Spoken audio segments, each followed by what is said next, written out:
Hey, how's it going? This is Joe and Tell. Today we're going to be taking a look at the way Apple markets products, specifically these Apple AirPods Max. So you can think about this video as like a mini case study on how Apple markets products.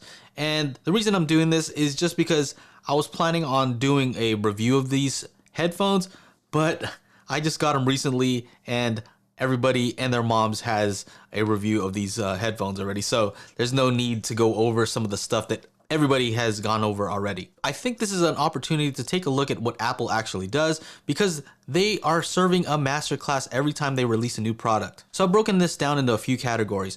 First thing I think that they do is they create a space, their own space. Second is they create desire, they exceed expectations, and then they build momentum. So let's take a closer look at each one of those. So Apple, with their crazy resources, are able to create space in what would seem as a crowded and saturated market. For example, headphones. So there are a lot of players in the headphone space, inexpensive, expensive, and so they're able to find a little area there where they can fit in. So for example, with these headphones, they're priced at $549. Now, if you actually look at the market, there are headphones like the Sonys that are $349, so around $400 and below. Under $150, there's a lot of headphones. Under $100, there's a good amount of headphones. And then you have another category of over $1,000 headphones, right? Some of the higher end stuff, over $700. But $549 is like right in the middle. And so Apple does a great job of really finding that sweet spot in the middle where they fit in. Now, if you take a look at their headphones, you'll immediately be able to tell them apart. They look different than all the headphones. The headband's different, the outer part, the way that the expands and telescopes out looks different, the digital crown, all these different things that just by looking at it, you can tell it's a different product. There's also the ability to choose different colors, so there's some customizability. You can change the ear cups, and that's something that you can't do with all the other headphones. So the way they create the space is by strategic pricing, but also a feature set within that price category that makes it hard to compare their headphones or their product versus any other products. So if you were to look spec for spec, you'd find that it's very difficult to compare these to other headphones. So what you'd find out is that they don't have direct competition. Yes, there's competition in prices below it, above it, but for their feature set at their exact price point, there's really not very much competition. The next thing is creating desire.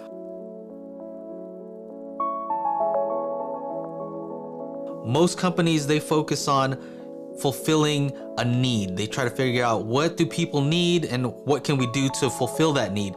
Apple doesn't work that way. They create desire. Apple likes to price their products slightly or sometimes significantly above their competition.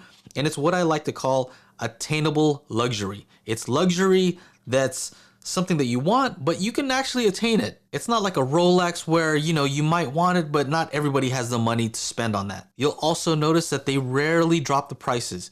So rarely on Black Friday, maybe you'll see a deal where they have $50 off a product, but nothing significant. It's not like they're gonna do half off or any huge discounts. They always make sure to maintain the high price. That higher price also requires more buy-in. So maybe they're gonna sell less initially, but over time, if they can convince you to buy this more expensive product, now you feel like you have to justify it, right? You have to justify your expensive purchase.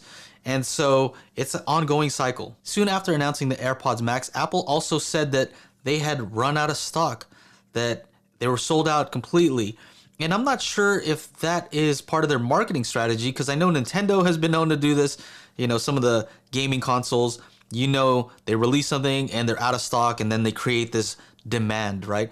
So I don't know if that's part of their plan. If it was, kind of smart, because it does create a sense of exclusivity, a sense of fear of missing out, right? And so you want to be the first one to get it. You don't want to have to wait months to get your hands on this product. So you want to be first. So when you combine these things of high price, nice, beautiful design, exclusivity, scarcity, and with the ability to share on social media, then you have the formula for success.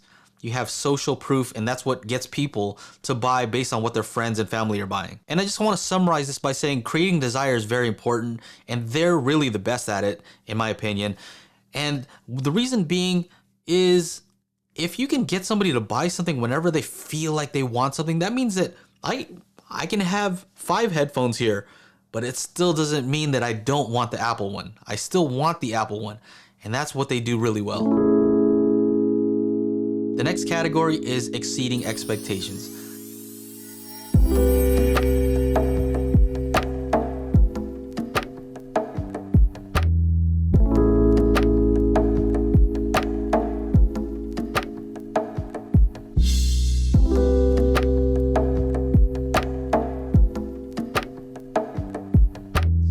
The worst is when a company overpromises and underdelivers. And I think Apple does kind of the opposite. They don't talk about the specs too much.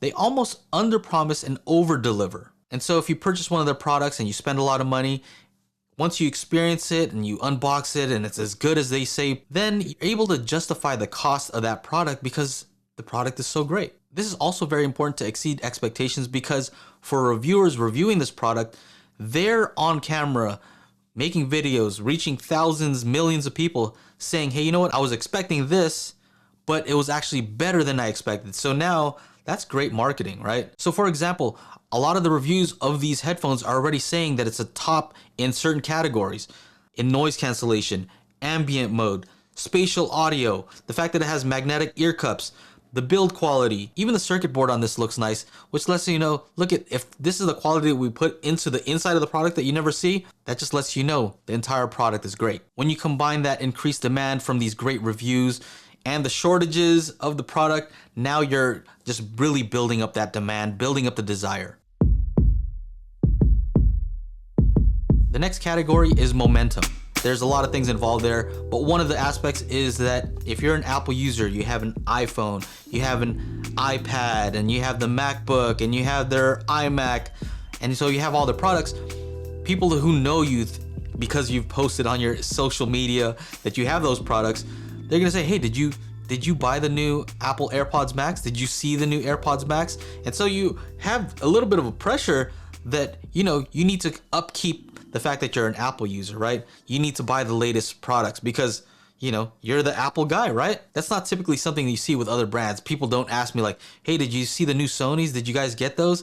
It's just not something that happens. The next thing when it comes to momentum is that they have their ecosystem. And so they keep you within that ecosystem. All their products work extremely well together. And it doesn't work as well when you have it connected to an Android device or a PC. It's just there's certain features that just don't work. They don't have to make it work properly for those things. They need to make it work, just kind of work, but they don't need to optimize the way that they do when you're using their own products. And so they keep you in that system. Apple is also well known for making things proprietary, although they would say that they're making advancements by taking out the headphone jack. Like these headphones, you have to use their adapter to be able to connect this to a phone or a different device using the headphone jack. You have to buy another $35 adapter. And so they're saying that, you know, we're trying to push for a wireless everything. And that's partially true, but at the same time, they should probably include that in the box, but they don't because that's extra money. It's also another way to keep you, again, within their system. So you need to buy their case, right? You could buy maybe a third-party case, but is it going to work as well? We don't know. The charging cable, it's not USB-C, it's Lightning. Companies who use Lightning cable are forced to license that through them because it's proprietary. If you're a tech reviewer, then you almost have to review the latest Apple product. Otherwise, people are they're expecting it, right? They're like wondering, how come you didn't review this from Apple? Are you an Apple hater?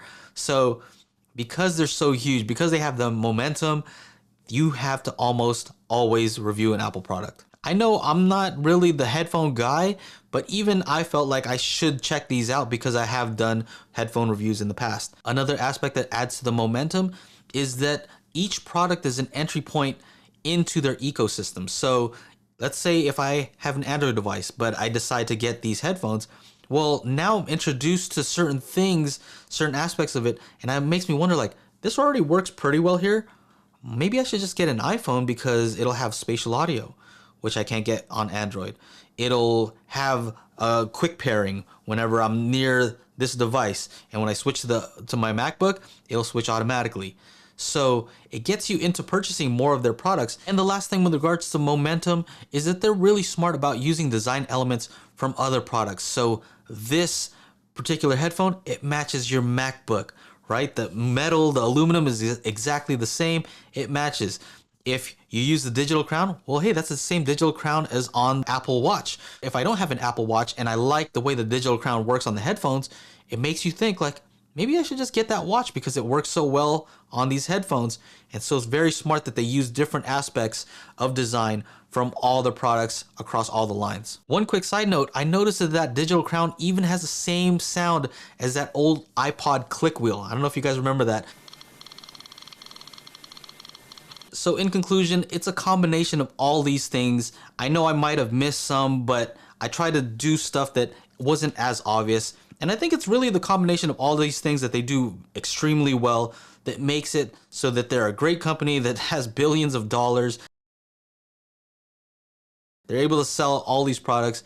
They're doing everything right. So to recap, it's a combination of great marketing and a great product. You can't have one without the other. Although there are companies who make great products, but if they don't market it, then it doesn't get out to the right people. Some companies who do great marketing, but their product lacks. So it's a combination of both that makes Apple so great.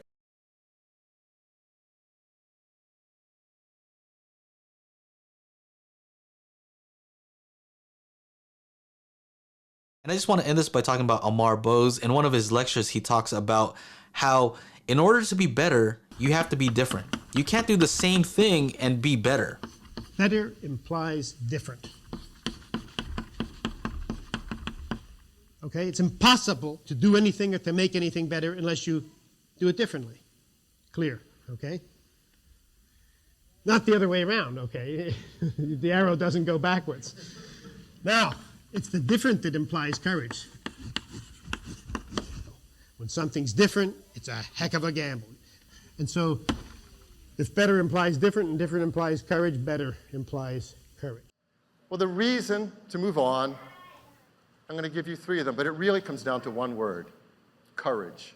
The courage to move on, do something new that betters all of us. And our team has tremendous courage. So I think a lot of companies, they try to do things different, but it's not necessarily better. And Apple is great at figuring out what is different and what is better.